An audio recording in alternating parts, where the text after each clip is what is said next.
Did you know that 90% of runners are clueless about this one crucial part of their running regime? And this shocking truth could be the reason why you're not seeing your desired results. But as always, the answer is simple.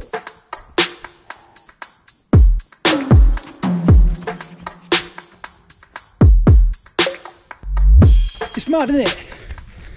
When you start running, you just think like your body naturally knows how to run. You don't ever think that like external factors will change the way that you biomechanically move. And that's exactly what's happened with our shoes. And for years, I didn't even consider technique. I just thought, well, you run and this is how I run, and you know, and I've never really thought about changing it.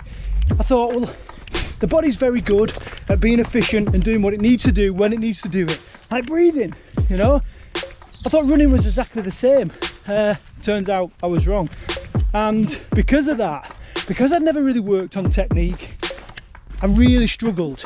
I was just injured all the time. Like whether it be my Achilles was sore and swollen, or you know, Achilles tendonitis, or my feet were sore, or my knees were hurting. I used to get this horrible feeling inside my kneecaps where it was like furry inside there, and it was horrible, you know. It just hated it. I was always injured until I sorted this thing out. Well, it's been a while since I've been for a little leg shake like that. 2 weeks. I fly out to Kenya for an ultra marathon out there. I'm just doing it for a bit of fun. I'm not out to compete, so just want to shake out the legs before we start tapering off. And remember these guys? Dudes, we're at the crew. Yes. Anyway, let's get inside and I'll explain a little bit more. Shit. Here we go. Oh my god, it's a disaster. You lot laughing at? Hey, you laughing at?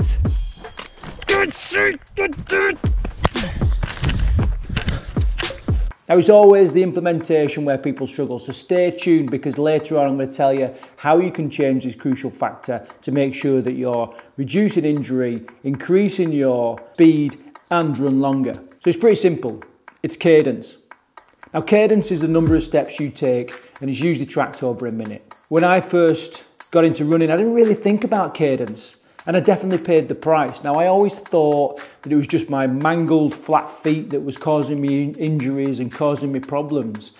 And then I hired a running coach, but more on that in a minute. By the way, stay with me, because later on I'm going to give you a free tool that you can download and it'll help you implement this optimum running cadence.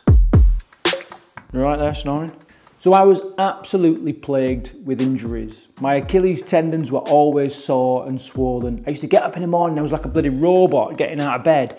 It was just shit.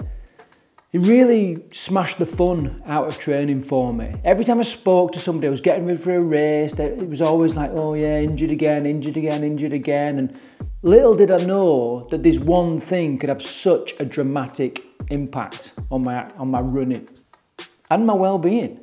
So what is the optimum cadence? How many steps should we be taking over a minute to be more efficient across the ground? Well, before we get into that, let's talk about some of the benefits. Well, I've picked out 5 benefits that I want to share with you today. The first being reduced risk of injury. Now, this was hands down the biggest thing for me. Like I said, my knees were always hurting.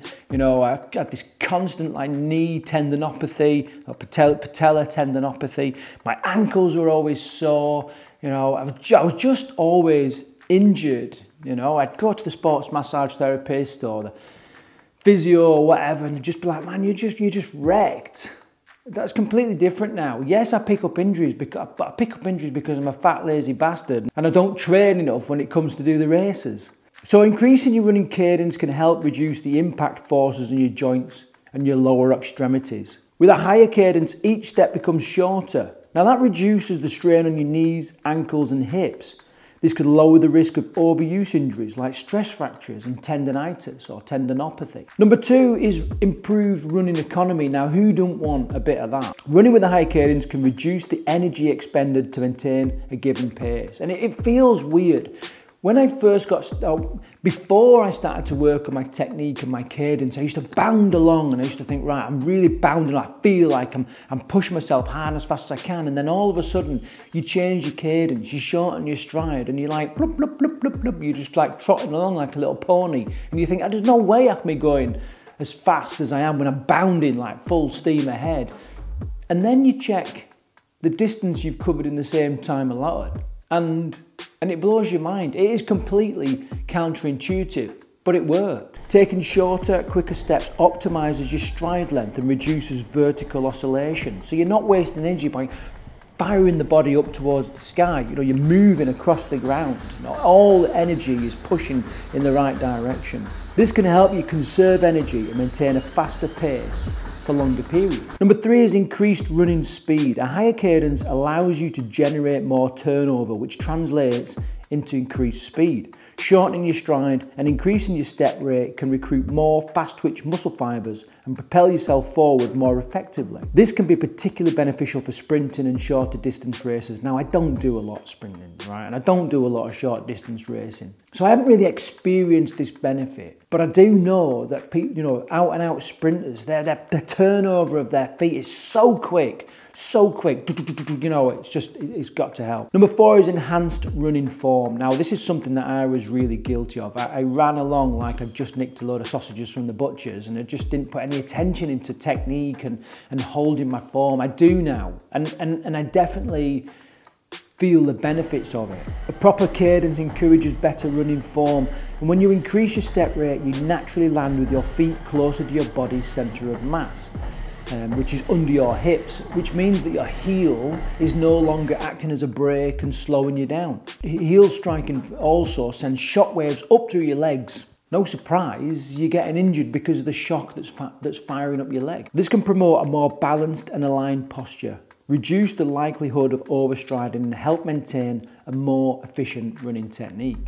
And then the 5th one I want to talk about, and I'm sure there's more out there, is reduced muscular fatigue. Now, muscular fatigue, when your technique starts to break down, these are the things that hits us, especially when we're ultra running and doing trail running, because, you know, once your technique starts to fail, we really do start to experience the symptoms of fatigue, and it slows us down, maybe even stops us. By maintaining a higher cadence, you can distribute the workload more evenly among your muscles, and that minimises the strain on any particular muscle group. This can help delay muscle fatigue, enable you to run longer distances or sustain higher intensities during workouts. So what is the magic number? Well, the given number is about 180 beats per minute. Now, for me, I never actually got near that. The maximum I got to was about 175. After that, it just felt too quick and so alien to me. And actually, I seem to perform best about 170. So it does vary, and it may well vary to you. So you've got to do a little bit of testing. Now, don't just head straight out and just think, right, 180 minutes, let's go. Because that's a surefire injury of just knackering yourself up. So you've got to ease into it. Now, the key to changing anything is awareness. Once you're aware of something, then you can start to change it. So, for example, biting your nails. The minute you become aware of the times when you are biting your nails and it's no longer subconscious and you're not really thinking about it, then you can start to stop yourself. And it's the same with your cadence. Once you make an effort to become aware of what your current cadence is, then you can start to change it. And it's really easy. Every week you try and increase your cadence by about 5%. Now that will let the body settle down into it and help reduce injuries as you transition. So start by counting your strides over a minute. Now most sports watchers and fitness trackers will do this for you now. So it's really, really easy. So just have a look at your cadence now, and that will probably give you a bit of a baseline of where you're at. Once you've done that, you can then aim to increase it by 5% every week until you get to a point where you think, right, this is it. So you can use music that's set to a certain beats per minute. Now the thing for that is a lot of fiddling around, and it was a lot of hassle. I wasn't really into that, and I don't often run with music anyway. But I do listen to audiobooks and podcasts as I'm running along. So get yourself a metronome app. Now it's pretty boring. It's not the greatest tune in the world, okay? As you're running along, it's like beep, beep, beep, just seems to go on forever. Just focus on your foot striking every time you hit a beep. The one I used was called Run Tempo, which is brilliant because it will play over the top of your podcasts and your audio books and all that kind of stuff. And it was good enough for me. So let's just recap. A higher cadence means a lower risk of injury. It's less joint impact and improved efficiency. Aim for 180 steps per minute and watch your running game transform. And whilst we're on the subject of increasing your technique and how you train, you're probably thinking, how do I get my intensity set at the right level for how my body's feeling that day? And if that's the case, you want to watch this video next, where I teach you a 4-step process to making sure you're always training at the right intensity.